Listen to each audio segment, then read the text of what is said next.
Hello teachers, আজকে আমরা আলোচনা করব সিটেট বেঙ্গলি পেডাগোজির একটি গুরুত্বপূর্ণ টপিক, যেটি হচ্ছে ভাষা শিখনে ব্যাকরণের ভূমিকা, role of grammar in language teaching. ঠিক আছে, তারপরে আমরা ব্যাকরণের কিছু উপাদান সম্পর্কে আলোচনা করব, যেগুলো থেকে আপনাদের প্রিভিয়াস ইয়ার গুলাতে বিভিন্ন ধরনের কোয়েশ্চন এসেছে, যেমন ফনোলজি, মরফোলজি, সিনটেক্স, সিমান্টিক্স, প্র্যাগমেটিক্স, এইগুলো সম্পর্কে আলোচনা করব।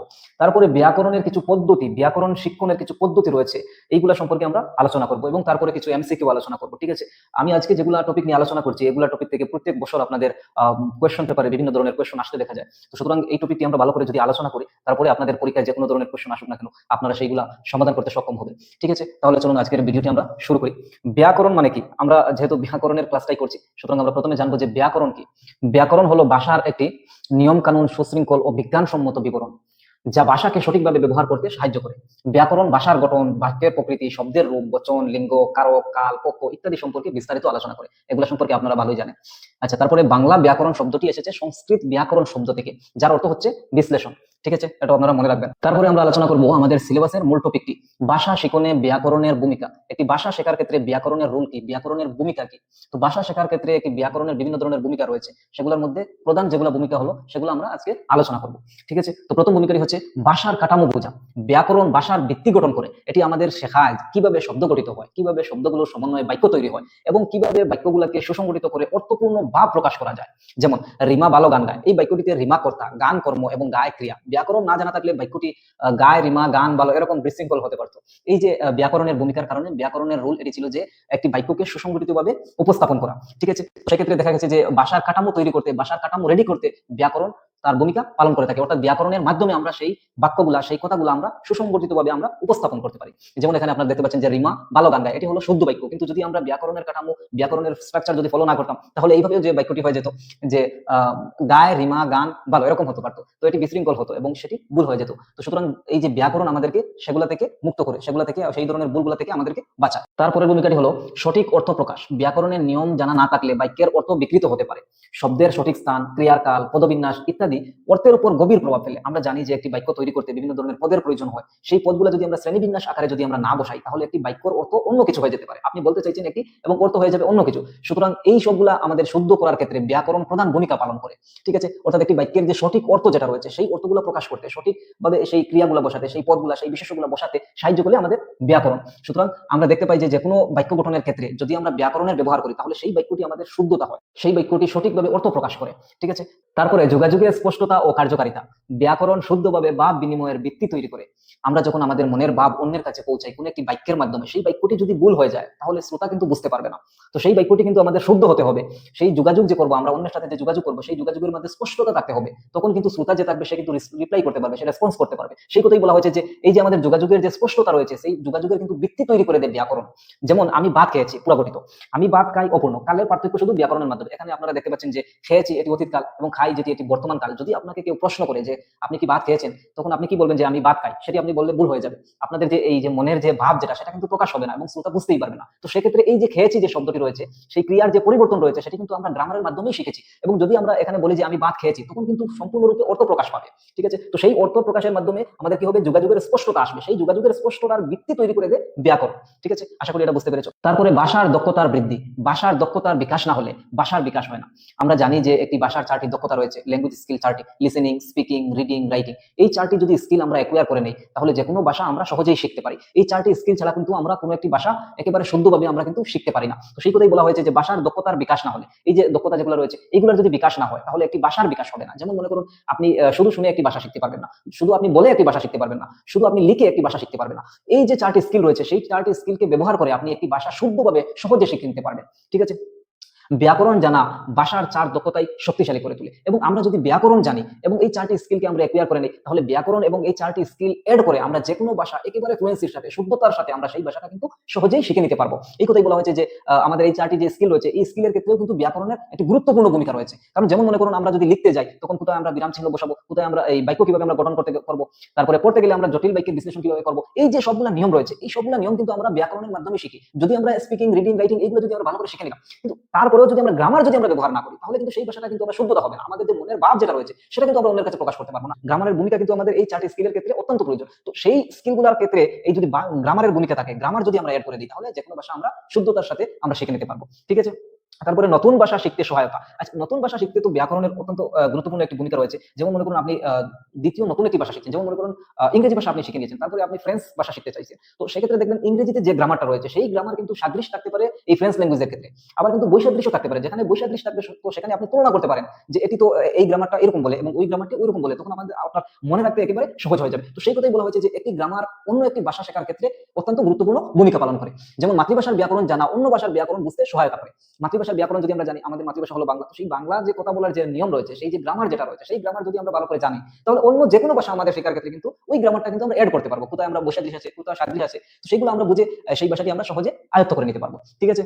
যেমন উদাহরণ, বাংলা ভাষার কর্মকারক জানা থাকলে জাপানি বা কোরিয়ান ভাষার কাঠামো বুঝতে সুবিধা হয়, ব্যাকরণের সাদৃশ্য বৈসাদৃশ্য বুঝতে সুবিধা হয়। ওই যে আমরা বললাম না যে মনে করো আমরা বাংলাতে বলি যে আমি ভাত খাই, আমি ভাত খাই, কিন্তু আমরা ইংরেজিতে যখন বলি তখন আই ইট রাইস। এই যে একটু ডিফারেন্স রয়েছে, সাবজেক্ট ভার্ব অবজেক্ট, আর এখানে কি রয়েছে আমি ভাত খাই, সাবজেক্ট অবজেক্ট তারপরে ভার্ব রয়েছে আমি ভাত খাই। তো এই যে একটু ব্যবধান রয়েছে, বৈসাদৃশ্য রয়েছে, তো সেই বৈসাদৃশ্যগুলো আমরা বুঝতে পারি এবং কোথায় সাদৃশ্য রয়েছে সেগুলো আমরা কিন্তু বুঝতে পারি। অর্থাৎ একটি ব্যাকরণ, একটি ভাষার ব্যাকরণ অন্য ভাষা শেখার ক্ষেত্রে কিন্তু সাহায্য করে, কোনো বাধা প্রদান করে না, এবং সেই ক্ষেত্রে তার একটি গুরুত্বপূর্ণ ভূমিকা পালন করে থাকে, সেই কথাই বলা হয়েছে।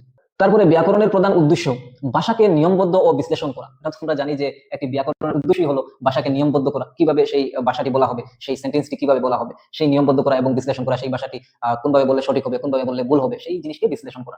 ভাষার শুদ্ধ রূপ ও সংরক্ষণ ও প্রচার করা। ভাষার যে শুদ্ধ রূপ রয়েছে, আমরা ভাষা বলার ক্ষেত্রে বিভিন্ন সেন্টেন্স গুলো আমরা ভুল করে থাকি, তো সেই যে শুদ্ধ রূপ রয়েছে, ভুল রূপটি নয়, শুদ্ধ রূপ যেটা রয়েছে সেই শুদ্ধ রূপটা সংরক্ষণ করে এই গ্রামার। আপনি যদি এক সময় যদি ভাষা ভুলেই যান, তাহলে এই গ্রামারের মাধ্যমে কিন্তু আবার সেই পুরানো রূপটা আপনি উদ্ধার করতে পারবেন। তো সেই শুদ্ধ রূপটা কিন্তু সংরক্ষণ করে এই গ্রামার।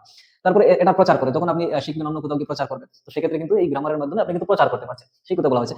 ভাষা শিক্ষার জন্য সহজ পদ্ধতি তৈরি করে, এই যে কোনো ভাষা শেখার ক্ষেত্রে আমাদের সহজ কিছু পদ্ধতি বানিয়ে দেয় গ্রামার, তো সেই পদ্ধতিগুলো ইউজ করে আমরা যে কোনো ভাষা শিখতে পারি। যেমন মনে করেন আপনি সন্ধি বিচ্ছেদ, তো সন্ধি বিচ্ছেদ যদি আজকে আমি আপনাকে বলি যে সন্ধি বিচ্ছেদ কিভাবে হয়, তো আপনি কত যে বছর লাগিয়ে দিবেন সেই পদ্ধতিগুলো, সেই নিয়মগুলো উদ্ধার করতে, কিন্তু এখানে গ্রামারে কিন্তু লেখা রয়েছে অলরেডি। তো সেই পদ্ধতিগুলো ব্যবহার করে আমরা কিন্তু একদিন বা দুদিনের মধ্যে আমরা সম্পূর্ণরূপে সন্ধি বিচ্ছেদ আমরা শিখে যেতে পারি। যদি এইভাবে থাকতো না ব্যাকরণ, তাহলে আমাদের কিন্তু সেই পদ্ধতিগুলো আমাদের নিজে থেকে বের করতে অনেক কঠিন হতো, আমাদের ভাষা হওয়ার ক্ষেত্রে করার ক্ষেত্রে অনেকটা কঠিন হয়ে যেতে পারতো। তো সেই ভাষা শেখার জন্য সহজ পদ্ধতি তৈরি করে দেয়। ঠিক আছে? গ্রামারে কিছু ফিক্স রুল রয়েছে, তো সেই ফিক্স রুলগুলো আমরা ব্যবহার করে ভাষা ধীরে ধীরে ধীরে ধীরে ভাষা আমরা শিখে যাই। ঠিক আছে? তারপরে যোগাযোগের নির্ভুলতা ও স্পষ্টতার বৃদ্ধি। আমরা যে ভাষা বলি, অন্যের কাছে আমাদের মনের ভাব প্রকাশ করি, তখন কিন্তু ভুল না হয়ে নির্ভুলভাবে কিভাবে আমরা সেই বার্তাটা পাঠাতে পারি, তো সেক্ষেত্রে কিন্তু ব্যাকরণ আমাদেরকে সাহায্য করে এবং স্পষ্টতার সাথে বলতেও আমাদের সাহায্য করে। অর্থাৎ আমরা যদি আমাদের মনের ভাব যদি ভুল কোনো বাক্যের মাধ্যমে বলতে চাই, তাহলে সেই শ্রোতা কিন্তু বুঝতে পারবে না, তো বুঝতে যদি না পারে তাহলে রেসপন্সও করতে পারবে না, তো সেক্ষেত্রে আমাদের এই কথা বলার কোনো ফায়দা নেই। তো এই ব্যাকরণ কিন্তু আমাদের বাক্য বলার ক্ষেত্রে নির্ভুলতা করে দেয় এবং স্পষ্টতার বৃদ্ধি করে। তারপরে ভাষার নিয়মাবলী সুসংগঠিত ও সুশৃঙ্খল ভাবে উপস্থাপন করা। একটি ব্যাকরণ যে কোনো ভাষার যেগুলো নিয়মাবলী রয়েছে, সেই নিয়মাবলী সুসংগঠিতভাবে এবং সুশৃঙ্খলভাবে উপস্থাপন করে, যাতে করে আমরা সেই ভাষাটি সহজভাবে শিখে নিতে পারি। তারপরে ভাষার গঠন সম্পর্কে তাত্ত্বিক জ্ঞান প্রদান করে। ভাষার যে গঠন রয়েছে, যে কোনো ভাষার স্ট্রাকচার রয়েছে, নিয়ম রয়েছে, গঠন রয়েছে, তো সেই গঠন সম্পর্কে, সেই নিয়ম সম্পর্কে তাত্ত্বিক জ্ঞান আমাদেরকে প্রদান করে। একটি তথ্য হিসাবে যে জ্ঞান রয়েছে, এই যে গ্রামারের যেগুলো রুল আমরা শিখে নিই, তো সেই গ্রামারের রুলগুলা কি তাত্ত্বিক জ্ঞান, তো সেই তাত্ত্বিক জ্ঞান আমাদেরকে প্রদান করে এই গ্রামার। ঠিক আছে? তারপরে ভাষার শুদ্ধ রূপ সংরক্ষণ করা। ভাষার যে শুদ্ধ রূপ রয়েছে, যদি একদিন গ্রামারে চলে যায়, তাহলে দেখবেন যে ভাষার যে কত যে পরিবর্তন হয়ে যাচ্ছে, এক ভাষা থেকে আরো কয়েক হাজার ভাষা বেশি আসবে এবং সেই ভাষাগুলোর যে গ্রামারি ফিক্স থাকবে না, এরকম হয়ে যাবে। তো এই যে ভাষার শুদ্ধ রূপ যেটা রয়েছে, আমাদের বাক্য যে বলি, আমরা কথা যে বলি, সেই কথাগুলোর যে শুদ্ধ রূপ রয়েছে, সেন্টেন্সের কোথায় ভার্ব বসবে, কোথায় অবজেক্ট বসবে, কোথায় সাবজেক্ট বসবে, সেই যে রূপ যেটা রয়েছে শুদ্ধ রূপ, সেই শুদ্ধ রূপকে কিন্তু সংরক্ষিত রাখে এই গ্রামার। ভাষার প্রয়োগের সঠিকতা নিশ্চিত করা। ভাষা যে আমরা ব্যবহার করি, অন্যের সাথে ব্যবহার করি, সেই ক্ষেত্রে কি হয়, সঠিকতা শুদ্ধতার উপর ভিত্তি করে সেই গ্রামার কিন্তু কাজ করে থাকে। ভাবের স্পষ্ট ও নির্ভুল প্রকাশে সাহায্য করে। আমাদের যে মনের ভাব রয়েছে, সেইগুলো কিভাবে আমরা স্পষ্টভাবে অন্যের কাছে পৌঁছাবো এবং নির্ভুলভাবে কিভাবে আমরা সেটা পৌঁছাতে পারি, তো সেক্ষেত্রে কিন্তু ব্যাকরণ আমাদেরকে সাহায্য করে এবং এটা হলো একটি ব্যাকরণের উদ্দেশ্য। তারপরে ভাষার ঐতিহ্য ও বিকাশ সম্পর্কে ধারণা দেয়। একটি ভাষার বিকাশ কিভাবে হয়েছে, ভাষা আমরা আগে কিভাবে বলতাম, এখন কিভাবে বলি, এবং গ্রামারের মাধ্যমে কিভাবে বলা হয়, সেই যে বিকাশ রয়েছে, সেই যে সিস্টেম যেগুলো রয়েছে, এইগুলা কিন্তু বর্ণনা করাও কিন্তু এই গ্রামারের একটি উদ্দেশ্য। তারপরে ব্যাকরণের প্রধান অংশসমূহ অথবা ভাষার বিভিন্ন উপাদান সমূহ, এগুলা থেকে আপনাদের প্রিভিয়াস ইয়ার গুলাতে কোয়েশ্চন এসেছে, তো এগুলো আমরা এখন দেখে নেব। প্রথমটি হচ্ছে ধ্বনিতত্ত্ব, ফোনোলজি। ধ্বনিতত্ত্ব বলতে আমরা এটাই বুঝতে পারছি যে এটি সাউন্ড সম্পর্কিত কোনো জিনিস। তো ধ্বনি বলতেই সাউন্ড, এটি ভাষার ধ্বনি বা শব্দ সম্পর্কিত অধ্যয়ন। কিভাবে ধ্বনি তৈরি হয়, কিভাবে সেই ধ্বনিগুলো একত্রিত হয় অর্থ তৈরি করে, ধ্বনির উচ্চারণ ও শ্রুতি মাধুর্য ইত্যাদি নিয়ে আলোচনা করে। ঠিক আছে? এগুলা, এই যে ফোনোলজি যেটি রয়েছে, সেটি হচ্ছে এটি সেন্টেন্স নয়, এটি শব্দ নয়, বরং এটি একটি সাউন্ড। যেমন মনে করুন কা, চা, মা, এই ধরনের যে সাউন্ড যেগুলো রয়েছে, এই সাউন্ড গুলা নিয়ে আলোচনা করে ধ্বনিতত্ত্ব। ঠিক আছে? এবং এগুলা থেকে আমরা কিভাবে অর্থপূর্ণ বাক্য গঠন করতে পারি সেগুলো সম্পর্কে আলোচনা করে। এগুলোকে আমরা সিলেবল করতে পারি, ঠিক আছে। তো সিলেবল গুলো কি অর্থ থাকে না, সেগুলো একটি সাউন্ড, ছোট্ট একটি শব্দের একটি ছোট্ট একটি টুকরো, সেই টুকরোটির কোনো অর্থই থাকে না। তারপরে মরফোলজি, শব্দ তত্ত্ব, শব্দ গঠনের বিজ্ঞান, শব্দের ক্ষুদ্রতম অর্থপূর্ণ অংশ নিয়ে আলোচনা। শব্দ গঠনের বিজ্ঞান অর্থাৎ একটি শব্দ আমরা কিভাবে গঠন করি, একটি শব্দ আমরা কিভাবে তৈরি করি সেই বিষয় নিয়ে এখানে আলোচনা করা হয়, এবং শব্দের ক্ষুদ্রতম অর্থপূর্ণ অংশ নিয়ে আলোচনা করা হয়। একটি শব্দের মধ্যে যে ছোট ছোট যেগুলো অংশ থাকে, একটি শব্দের মধ্যে বিভিন্ন ধরনের ছোট ছোট অংশ থাকতে পারে, সেই যে ছোট ছোট অংশ যেগুলো থাকবে সেইগুলা নিয়ে এখানে আলোচনা করা হয়, এবং এই ছোট ছোট অংশগুলোর কিন্তু অর্থ থাকে, অর্থাৎ অর্থপূর্ণ অংশ হতে হবে, ঠিক আছে। শব্দের মূল, উপসর্গ, প্রত্যয়, বিভক্তি ইত্যাদি কিভাবে যুক্ত হয়ে নতুন শব্দ তৈরি করে তা এখানে স্টাডি করা হয়। যেমন পড়া, এটি হলো মূল শব্দ, প্লাস ছিল অতীতকাল সমান পড়ছিল, এখানে ছিল যুক্ত হয়ে অতীতকাল নির্দেশ করেছে। এই যে শব্দ গঠনের বিজ্ঞান, এটি হলো মূল শব্দ, ঠিক আছে, এবং ক্ষুদ্রতম অর্থপূর্ণ অংশ হলো এই ছিল। শব্দের সাথে ক্ষুদ্রতম অর্থপূর্ণ অংশ যুক্ত হয়ে একটি নতুন শব্দের সৃষ্টি করে, সেই বিষয় নিয়ে মরফোলজিতে স্টাডি করা হয়। এবং এই মরফিম বলতে এই যে ছোট যেটি অংশ রয়েছে কিন্তু অর্থ রয়েছে সেটাকে মরফিম বলা হয়, ঠিক আছে। যেমন আরেকটা এক্সাম্পল দেখো, পর প্লাস চে হলো প্রত্যয়, প্লাস এ এটা হলো বর্তমান কাল, এই হচ্ছে বর্তমান কাল বোঝাতে এ ব্যবহৃত হয়েছে, এটা হলো মূল শব্দ, পড়া হলো মূল শব্দ, ঠিক আছে। পড়া হলো মূল, চে হলো তার সাথে নতুন একটি অংশ, ছোট অংশ, এবং এ হলো আরেকটি ছোট অংশ, এবং এই অংশগুলোর কিন্তু অর্থ রয়েছে। এই যে দুটি অংশ রয়েছে সেই দুটি কিন্তু অর্থ রয়েছে, আলাদা অর্থ রয়েছে। এই শব্দের কিন্তু তারা আবার ক্ষুদ্রতম অংশ, মূল শব্দ হলো এইটা, এই শব্দের তারা হলো ক্ষুদ্রতম অংশ, পড়ছে এই যে এগুলো ছোট্ট ক্ষুদ্রতম অংশ। সেই কথাই বলা হয়েছে যে শব্দ গঠন, শব্দ আমরা কিভাবে গঠন করি সেই বিষয় নিয়ে এই মরফোলজি স্টাডি করে থাকে, এবং শব্দের মধ্যে যে ক্ষুদ্রতম যেগুলা অংশ থাকে, ছোট ছোট অংশ থাকে যেগুলোর অর্থ থাকে, সেই বিষয় নিয়েও কিন্তু এই মরফোলজি স্টাডি করে। এবং এই যে ছোট ছোট অংশ যেগুলো থাকবে সেগুলোই বলা হয় মরফিম, ঠিক আছে। আশা করি বুঝতে পেরেছেন। তারপরে দেখুন অসম্ভব, ও প্লাস সম্ভব, ওটি হলো উপসর্গ, সম্ভব হলো মূল শব্দ, এই শব্দের সাথে আরেকটি অংশ যুক্ত হয়ে নতুন একটি শব্দের সৃষ্টি করলো, সেই বিষয় নিয়ে স্টাডি করে মরফোলজি। এই যে ও দেখুন এখানে ওর আলাদা একটি অর্থ রয়েছে, যদি আমরা বলি সম্ভব তাহলে সেটা হবে সম্ভব, পসিবল, কিন্তু যদি আমরা ও যদি যুক্ত করে দেই তাহলে সেই শব্দের মূল শব্দের কিন্তু অর্থই পরিবর্তন করে দিচ্ছে। কিন্তু শুধু যদি আমরা ও বলি তাহলে তার কোনো অর্থ নেই, কিন্তু সম্ভবের সাথে যখন আমরা এড করে দেবো তখন কিন্তু এই শব্দের সাথে আলাদা একটি অর্থ এসে যাবে। সেই কথা বলা হয়েছে যে ক্ষুদ্রতম অর্থপূর্ণ অংশ, ক্ষুদ্রতম অর্থপূর্ণ অংশ, ঠিক আছে, এবং মূল শব্দের সাথে এই ক্ষুদ্রতম অর্থপূর্ণ অংশ যুক্ত হয়ে নতুন একটি শব্দের সৃষ্টি করে, সেই বিষয়ে এখানে এই যে মরফোলজিতে স্টাডি করা হয়। আশা করি বুঝতে পেরেছেন। আচ্ছা, একটু আগে আমরা দেখেছি যে ফোনোলজি, ফোনোলজি বলতে আমরা কি বুঝি, সাউন্ড সম্পর্কিত কোনো জিনিস, সাউন্ড, সেটাতে কিন্তু অর্থ প্রকাশ করতে পারতো না। যেমন মনে করো কা, চা, মা, এইগুলোর কোনো অর্থ নেই, কিন্তু এই যে ছোট ছোট যেগুলো অংশ রয়েছে এইগুলোর কিন্তু অর্থ রয়েছে, এই হলো একটু ডিফারেন্স, ঠিক আছে, এগুলো আপনারা মনে রাখবেন। তো ফোনোলজি বলতে আমরা এই যে ধ্বনি তত্ত্ব সেগুলো সাউন্ডের সাথে সম্পর্কিত, এবং শব্দ তত্ত্ব এগুলার কিন্তু অর্থ রয়েছে, শব্দের সাথে সম্পর্কিত এগুলো জিনিস, এগুলোর কিন্তু আলাদা অর্থ রয়েছে, ঠিক আছে। তারপরে আমরা দেখি বাক্য তত্ত্ব, সিনটেক্স। সিনটেক্স বলতে এই যে বাক্যের স্ট্রাকচার, যেগুলো আমরা সাবজেক্ট, অবজেক্ট, ভার্ব এইগুলো যে আমরা বসাই না, এই বাংলা বা ইংরেজি সাবজেক্টের ক্ষেত্রে আমরা ক্রিয়া, পদ, বিশেষ্য, বিশেষণ এইভাবে যে আমরা ব্যবহার করি স্ট্রাকচার, সেই স্ট্রাকচারের কথা কিন্তু এখানে বলা হয়। কিভাবে শব্দ কিভাবে বাক্য গঠন করে তার নিয়ম, এই যে সংক্ষেপে আমি বলে দিলাম যে একটি বাক্য কিভাবে গঠন করতে হয়। যেমন এই যে কর্তা প্লাস কর্ম প্লাস ক্রিয়া সে বাদ পায়, অর্থাৎ আমরা জানি যে শুধু শব্দ যদি আমাদের কাছে থাকে তাহলে আমরা বাক্য গঠন করতে পারবো না। বাক্য গঠন করার ক্ষেত্রে আমাদের কিছু স্ট্রাকচারের প্রয়োজন হয়, কিছু নিয়মের প্রয়োজন হয়, সেই নিয়ম অনুযায়ী কিন্তু আমাদের বাক্য তৈরি করতে হয়, না হলে সেই বাক্যের কোনো অর্থই থাকবে না, ঠিক আছে। যেমন ইংরেজির ক্ষেত্রে আমরা সাবজেক্ট, ভার্ব, অবজেক্ট এইভাবে আমরা বাক্য গঠন করি। তো বাংলার ক্ষেত্রে ঠিক একইভাবে আমরা সেই নিয়মকে অনুসরণ করতে হয়। যেমন দেখুন প্রথমে আমরা কর্তাকে বসাই, তারপরে কর্ম, তারপরে ক্রিয়াকে বসাই। যেমন সে এটা হলো কর্তা, কর্ম হলো বাদ, খায় হলো ক্রিয়া, সে বাদ খায়, এই হলো শুদ্ধ শব্দের এই শ্রেণীবিন্যাস। তো সেই শুদ্ধ শ্রেণীবিন্যাস যদি আমরা করি তাহলে একটি বাক্য অর্থ দিতে পারবে, সেই বিষয় নিয়ে আলোচনা করে কিন্তু সিনটেক্স, এটি বাক্য গঠনের নিয়ম নিয়ে কাজ করে। শব্দ কিভাবে সাজালে অর্থপূর্ণ বাক্য হবে, পদাক্রম কেমন হবে, বাক্যের গঠন কেমন হবে তা বাক্য তত্ত্বই নির্ধারণ করে, ঠিক আছে। তারপরে সিমান্টিক্স, শব্দ তত্ত্ব, শব্দ, বাক্য, বাক্যাংশের অর্থ নিয়ে আলোচনা, অর্থাৎ এটি শব্দ ও বাক্যের অর্থ নিয়ে আলোচনা করে। একই শব্দ বিভিন্ন অর্থে, শব্দের পারিপার্শ্বিক অর্থে, রূপক অর্থে ইত্যাদি নিয়ে আলোচনা করে। অর্থাৎ একটি শব্দের যে মূল অবিধানিক যে অর্থ এবং তার যে ব্যবহারিক যে অর্থ থাকবে সেই অর্থ কিন্তু আলাদা হতে পারে, সেই বিষয় নিয়ে আলোচনা করে। শব্দার্থ তত্ত্ব, সিমান্টিক্স, সেন্সের সাথে সম্পর্কিত, সেটা কি সেন্স দিচ্ছে, কি অর্থ বোঝাচ্ছে সেই জায়গার ক্ষেত্রে সেই জিনিস নিয়ে আলোচনা করে সিমান্টিক্স। যেমন এক্সাম্পল দেখুন আপনারা, পাখি শব্দটি সাধারণত উড়ন্ত প্রাণী বোঝালে, সে লেখায় পাখি বললে এখানে পাখি অর্থ দক্ষ। আমরা জানি যে পাখি শব্দের অর্থ হলো উড়ন্ত প্রাণী, কিন্তু যদি আমরা বলি সে লেখায় পাখি তাহলে সে জায়গায় কিন্তু পাখির অর্থ হবে দক্ষ। এই যে শব্দের যে মূল যেটি অর্থ ছিল সেই অর্থটি কিন্তু চেঞ্জ হয়ে গেছে। তো সেই জিনিসটা এখানে সেন্সের কথা বলা হয়েছে, সিমান্টিক্স, শব্দের অর্থের সাথে, মূল অর্থের সাথে সম্পর্কিত। পরের এক্সাম্পলটি দেখুন, আগুন শব্দের অর্থ উত্তাপ, দাহ্য, আলো, কিন্তু চোখে আগুন বললে বাগধারা এর অর্থ হবে রাগ। অর্থাৎ আমরা জানি যে আগুন শব্দের অর্থ হলো দেখিও, আলো, উত্তাপ। কিন্তু যদি আমরা বলি তার চোখে আগুন, তো সেক্ষেত্রে তার চোখে আসলে আগুন নয়, বরং সে বর্তমানে রাগান্বিত অবস্থায় রয়েছে, সেই জিনিসটাকে আমরা বুঝাই। তো সেই দেখুন সিমান্টিক সেন্সের সাথে, অর্থের সাথে কিন্তু সম্পর্কিত। সে চা খায়, খায় এখানে পান করার অর্থে। আমরা যে বলি যে সে চা খায়, আসলে সে তো চা খেতে পারবে না, সে চা পান করতে হবে। তো এই খায় শব্দটি কিন্তু পান করার অর্থে ব্যবহার করা হয়েছে। এই যে সিমান্টিক্স বলা হয়েছে যে অর্থের সাথে সম্পর্কিত, শব্দের বা বাক্যাংশের অর্থ নিয়ে আলোচনা করে। এই যে যতটি আমি বাক্য বলেছি, প্রত্যেকটি বাক্যের এক একটি অর্থ, অর্থাৎ অবিধানিক একটি অর্থ এবং পারিভাষিক আরেকটি অর্থ। তারপরে প্র্যাগম্যাটিক্স, ব্যবহার তত্ত্ব, অর্থাৎ আমরা বাক্য কোন জায়গায় কোন সিচুয়েশনে আমরা কিভাবে ব্যবহার করি সেই বিষয় নিয়ে আলোচনা করি। প্র্যাগম্যাটিক্স, ব্যবহার তত্ত্ব। ব্যবহার তত্ত্ব হলো ভাষা বিজ্ঞানের সেই শাখা যা প্রাসঙ্গিকতা, পরিস্থিতি, বক্তা শ্রোতার সম্পর্ক এবং সামাজিক প্রেক্ষাপটের আলোকে ভাষার অর্থ এবং ব্যবহার নিয়ে আলোচনা করে। এটি কেবল শব্দের আক্ষরিক অর্থ নয়, বরং প্রেক্ষাপট ভিত্তিক অর্থ বোঝাতে সাহায্য করে। এক কথায় এটি শেখায় কে, কখন, কোথায়, কাকে, কিভাবে কিছু বলা উচিত। অর্থাৎ কোনো একজন ব্যক্তি কোনো একটা জিনিস যখন বোঝাতে চাইবে, তখন একজনের সামনে একভাবে বাক্যটি বলবে, অন্যজনের সামনে অন্য বাক্যটি বলবে, ওই একই জিনিস বোঝানোর জন্য বিভিন্ন পর্যায়ের সম্মুখে বিভিন্ন প্রেক্ষাপট ভিত্তিক হিসাবে সেই বাক্যটি কিন্তু পরিবর্তন হবে, কিন্তু তার অর্থ সেম থাকবে। উদাহরণ দেখুন, একই শব্দ বা বাক্যের বিভিন্ন পরিস্থিতিতে বিভিন্ন উদ্দেশ্যে ব্যবহার। যেমন প্রশ্ন, একটা প্রশ্ন দেওয়া হয়েছে, তোমার কাছে কি কালো কলম আছে?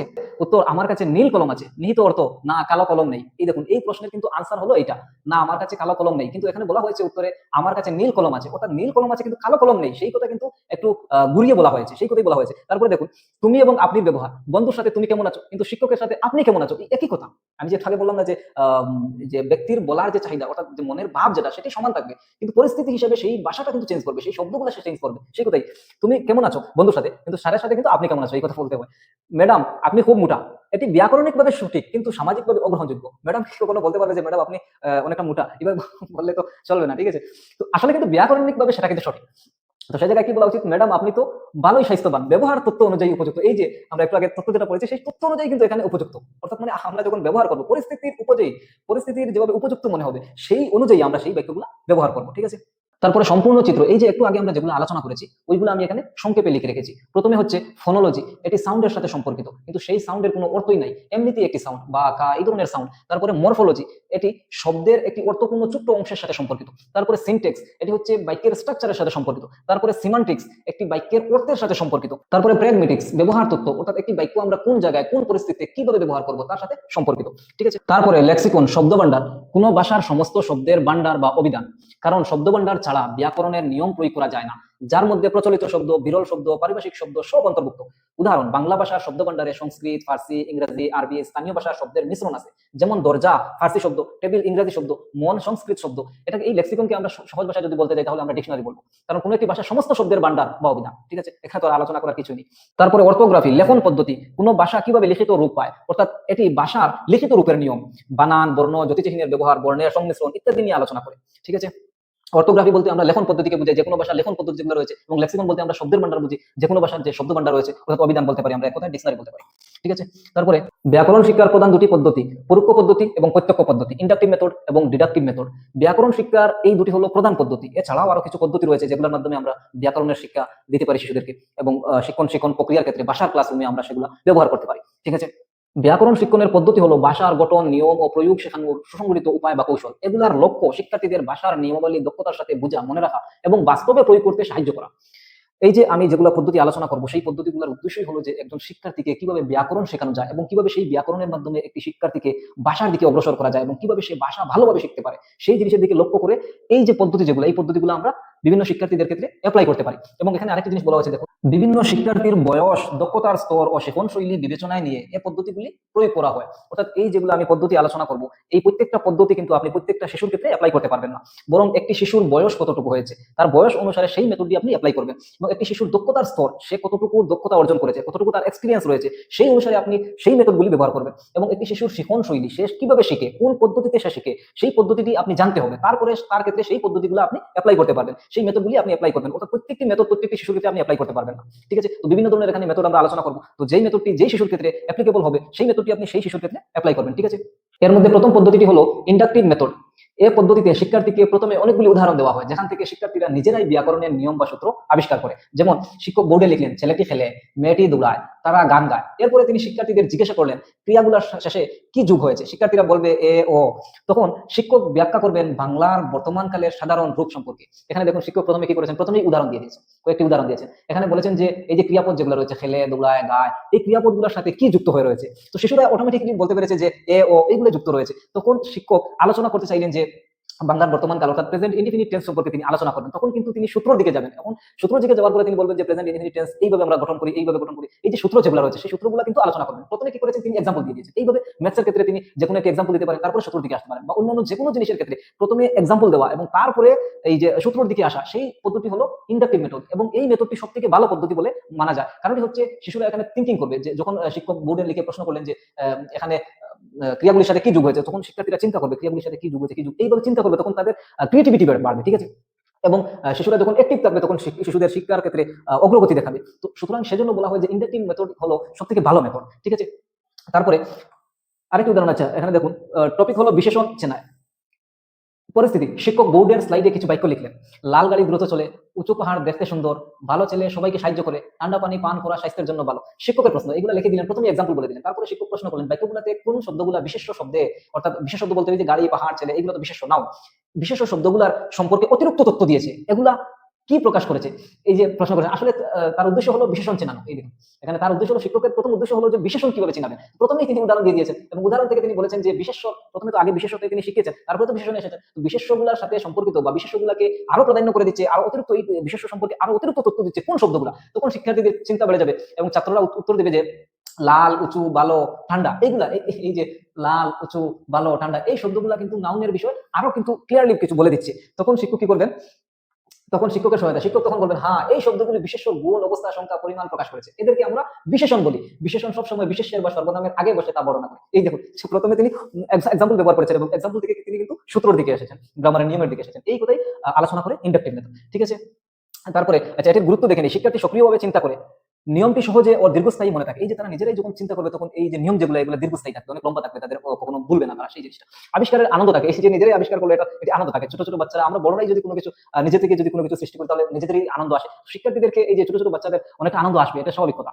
বাস্তব উদাহরণের সাথে পরিচয়, একটি বাস্তব উদাহরণ দিয়ে দিলেন এবং সেটি তারা ব্যবহার করতে পারলো তাদের বাস্তব লাইফের সাথে, সুতরাং সেগুলো লং লাস্টিং হয়ে থাকবে, সেগুলো তাদের মনে থাকবে। তারপরের পদ্ধতি হচ্ছে ডিডাকটিভ মেথড। এই পদ্ধতিতে প্রথমে ব্যাকরণের নিয়ম বা সূত্র সরাসরি বলে দেওয়া হয়, তারপরে সে নিয়মের উদাহরণ দেওয়া হয়। এখানে সাধারণ থেকে নির্দিষ্টের দিকে যাওয়া হয়, এটি ঐতিহ্যবাহী বা সরল পদ্ধতি। আচ্ছা, এই যে আগের যেটা পদ্ধতি আমরা আলোচনা করি সেই পদ্ধতির ঠিক অপোজিট হলো এটা, যে প্রথমেই সূত্র বলে দেওয়া হয় এবং তারপরে কিছু এক্সাম্পল দেওয়া হয়। উদাহরণ দেখুন, টপিক হলো সন্ধি, অর্থাৎ এখন শিক্ষক শিক্ষার্থীদেরকে সন্ধি শিখাবেন। পরিস্থিতি ক্রিয়েট করলেন, শিক্ষকের সরাসরি নিয়ম, সন্ধি মানে হলো দুটি শব্দের মিলন, এইভাবে বললেন। এই যে প্রথমেই শিক্ষক নিয়মগুলো বলে দিলেন এবং তারপরে সেই নিয়মের অনুসারে কিছু এক্সাম্পল দিয়ে দিলেন। তো আমরা জানি যে ইন্ডাকটিভ মেথডে আমরা কি করি, প্রথমে এক্সাম্পল দেই এবং তারপরে শিশুরা নিজের থেকেই সেই এক্সাম্পল থেকে তারা নিজেরাই নিয়ম বের করে ফেলে। কিন্তু এখানে শিক্ষক প্রথমে নিয়ম বলে দেন এবং তারপরে এক্সাম্পল দেন, ঠিক আছে। তো ইন্ডাকটিভ মেথড এবং ডিডাকটিভ মেথড একটি আরেকটি ঠিক উল্টো, ঠিক আছে। এটির গুরুত্ব হলো দ্রুত এবং স্পষ্টভাবে নিয়ম বোঝা। আচ্ছা, এটি দ্রুত হয়ে যায় কারণ ওই যে ইন্ডাকটিভ মেথডের ক্ষেত্রে শিশুদেরকে আপনি প্রশ্ন করলেন, তখন শিশুরা চিন্তা করবে, তো অনেকটা সময় খরচ হবে। তো সেই কথাই বলা হচ্ছে যে প্রথমে সংজ্ঞা লিখে দিলেন, তারপরে এক্সাম্পল দিয়ে দিলেন, তো শিশুদেরকে সময় কম লাগে, সেটা স্পষ্টভাবে নিয়ম বোঝা যায় এবং স্পষ্টভাবে নিয়মও বোঝা যায়। কারণ শিশুরা আগে থেকে দেখছি আমরা যে শিক্ষার্থীদেরকে যখন প্রশ্ন করবেন শিক্ষক, তখন অনেক শিক্ষার্থী অনেক রকম আনসার দেবে, সবাই যে শুদ্ধ আনসার দিয়ে দেবে তাও তো নয়। কিন্তু এখানে যখন শিক্ষক প্রথমে রুল লিখে দিবেন তখন কিন্তু এখানে ভুল হবে না, সেই কথাই বলা হচ্ছে স্পষ্টভাবে নিয়ম বোঝা যায়, কম সময়ে বেশি নিয়ম শেখানো যায়। আগে দেখেছি আমরা যখন শিক্ষার্থীরা যখন চিন্তায় মগ্ন হয়ে যাবে তখন তো একটু লেট হবেই। যেখানে দ্রুত শেখার প্রয়োজন না সেখানে কার্যকর আছে। যেই জায়গায় মনে করো একটা ক্লাস 10 মিনিটের ক্লাস, তো সেই 10 মিনিটের ক্লাসে আপনি যদি প্রতিদিনে সেই ইন্ডাকটিভ মেথড ইউজ করেন তাহলে শিক্ষার্থীরা কিন্তু কিছু শিখতে পারবে না, কারণ তারা খুঁজতে খুঁজতেই দিনটা চলে যাবে। তো যেখানে দ্রুত শেখার প্রয়োজন সেখানে কার্যকর ডিডাকটিভ মেথড। সরাসরি ও সুসংগঠিত উপস্থাপনা, ঠিক আছে। খেলাভিত্তিক পদ্ধতি, প্লে ওয়ে মেথড। এই পদ্ধতিতে খেলা, অনুষ্ঠান বা মজার কার্যকলাপের মধ্যে দিয়ে ব্যাকরণ শেখানো হয়। শিক্ষার্থীরা আনন্দের মধ্যে নিজের অজান্তে ব্যাকরণ শিখে নেয়, অর্থাৎ খেলতে খেলতে শিশুরা ব্যাকরণের নিয়মগুলো শিখে নেয়। যেমন শব্দ সাজানো, কার্ডে আলাদা আলাদা শব্দের অংশ লিখে সঠিক বাক্য গঠনের খেলা।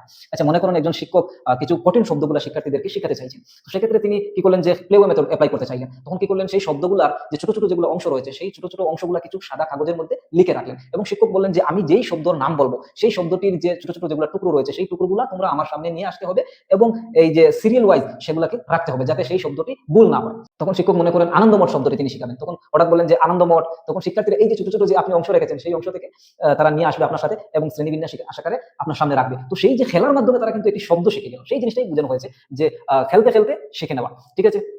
রোল প্লে, বিভিন্ন ভাষাগত পরিস্থিতিতে অভিনয় করা। শিক্ষক মশাই বিভিন্ন সময় বলতে পারেন যে তুমি এই জিনিসটি অভিনয় করো, সেই অভিনয় করার মাধ্যমে সে কিন্তু গ্রামারের ভাষা শিখে যাবে। কারণ হঠাৎ এই শিক্ষক মশাই মাঝে মধ্যে বলবেন যে এটি হলো বিশেষ্য, এটি হলো বিশেষণ, এইভাবে বলতে থাকবেন এবং সেই যে সে অভিনয় করছে সেই অভিনয় করার মাধ্যমে কিন্তু সে শিখে যাচ্ছে। অর্থাৎ খেলতে খেলতে সে কিন্তু ব্যাকরণের নিয়মগুলো বুঝতে পারতেছে। ঠিক আছে, গুরুত্ব কি? শিক্ষার্থীরা মনোযোগ ও আগ্রহ বাড়ে। আসলেই তো সত্যি যে খেলাধুলা করলে তাদের যে আগ্রহ অটোমেটিক বাড়বে এবং বয় দূর হবে। তারা যখন অ্যাক্টিভলি পার্টিসিপেট করবে তখন তাদের বয় দূর হবে। দলগত কাজ শেখায়, এই যে কিছু ছাত্রছাত্রীদের সাথে একসাথে খেলবে তখন তাদের এই দলগত কাজ শেখায়, একসাথে তারা খেলতে ভালো লাগবে এবং তারা যে ওই যে একা একা থাকে সেই একা একা যাতে ফিল করে না করে, তাদের যোগাযোগ যেটা হচ্ছে সেটারও কিন্তু ডেভেলপ হবে এর মাধ্যমে। প্র্যাকটিক্যাল প্রয়োগ করার মতো এবং প্র্যাকটিক্যাল যে ব্যবহার যে ক্ষমতা যেটা রয়েছে সেটারও কিন্তু বিকাশ হবে। তারপরে কোঅপারেটিভ মেথড, এই পদ্ধতিতে ছোট ছোট দলে ভাগ হয়ে শিক্ষার্থীরা একে অপরের সাথে আলোচনা, সহযোগিতা, সহায়তার মাধ্যমে ব্যাকরণ শিখে। শিক্ষক সুযোগ দেন এবং নির্দেশ দেন।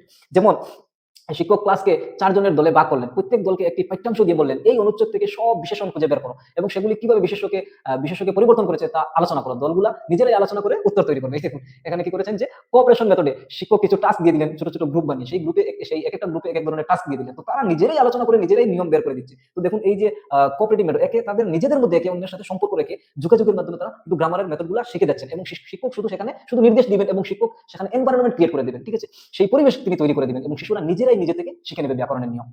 এটির গুরুত্ব কি? দলগত কাজ শিখবে, যোগাযোগের দক্ষতা বৃদ্ধি হবে, দুর্বল শিক্ষার্থীরা শক্তিশালী শিক্ষার্থীদের কাছ থেকে শিখবে, সমালোচনামূলক চিন্তা, যে ক্রিটিক্যাল থিঙ্কিং বাড়বে, শিক্ষার্থীদের আত্মবিশ্বাস বাড়বে। ঠিক আছে, তারপর এক্সপেরিমেন্টাল মেথড, এই পদ্ধতিতে শিক্ষার্থী নিজে ভাষা নিয়ে পরীক্ষা নিরীক্ষা করে ভুল শুদ্ধ যাচাই করে ব্যাকরণের নিয়ম বুঝতে শিখে। এটি হাতে কলমে শেখার পদ্ধতি। উদাহরণ, শিক্ষক বলেন বিভিন্ন বাক্য তৈরি করে দেখো কে আর কি শব্দ দুটি কোথায় কিভাবে ব্যবহৃত হয়। শিক্ষার্থীরা অনেক বাক্য লিখে দেখবে এবং নিজে থেকে নিয়ম বের করার চেষ্টা করবে। এই যে শিক্ষক একটা টাস্ক দিয়ে দিলেন যে এক্সপেরিমেন্ট করো যে কে এবং কি শব্দটি কোথায় ব্যবহৃত হয়, কিভাবে ব্যবহৃত হয়, তখন শিক্ষার্থীরা বিভিন্ন ধরনের সেন্টেন্স গুলো তারা লিখবে। তখন সেন্টেন্স গুলো লেখার পরে তাদের মাথায় আসবে যে কি কোথায় ব্যবহার হয় এবং কে কোথায় ব্যবহার হয়, তখন এই তাদের নিজের থেকেই সেই নিয়মগুলো তারা আবিষ্কার করে ফেলবে। তো সেই নিজে থেকে আবিষ্কার করার মাধ্যমে অর্থাৎ এক্সপেরিমেন্ট করার মাধ্যমে তারা সেই ব্যাকরণের নিয়মগুলো শিখে যাবে।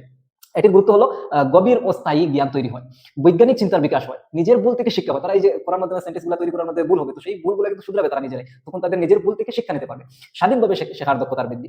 তারপরে দৃশ্য শ্রব্য পদ্ধতি, অডিও ভিজুয়াল মেথড, এই পদ্ধতিতে শ্রবণ যেমন অডিও শোনানো ও দৃশ্য ভিজুয়াল উপকরণ যেমন chart, video, animation, slide, recording ইত্যাদির মাধ্যমে ব্যাকরণ শেখানো। যেমন কার্টুন ভিডিওর মাধ্যমে ক্রিয়ার কাল, অতীত, বর্তমান, ভবিষ্যৎ শেখানো।